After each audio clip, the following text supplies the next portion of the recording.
Now create a new form for the calendar.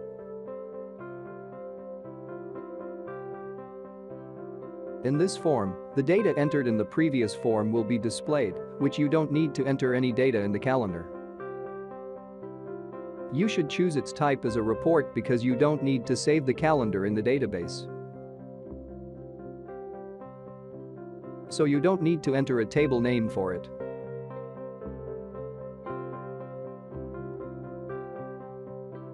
Add and edit the calendar tool on the form.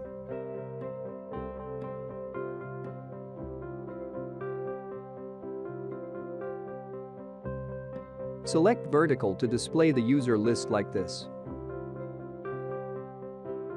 Select Calendar Edit for the Edit Form field, Contact Name for the User field, Notes for the Heading field, Start Time for Start field, and End Time for Finish field.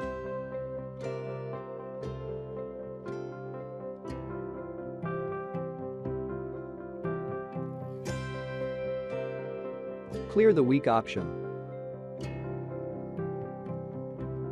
Write 60 minutes as an hour interval.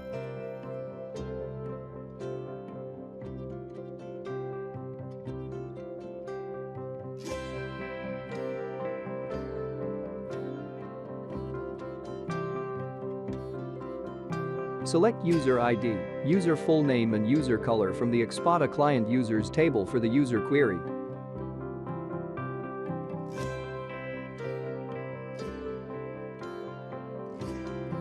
Since there are too many users, it would be correct to perform a filtering operation.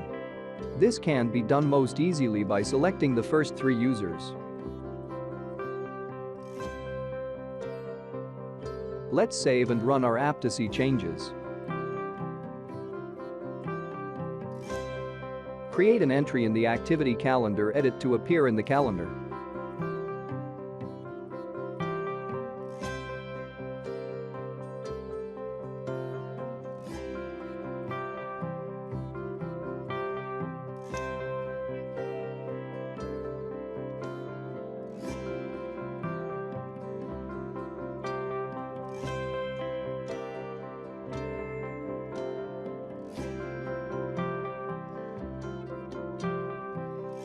You can double-click on the task and open the editing screen.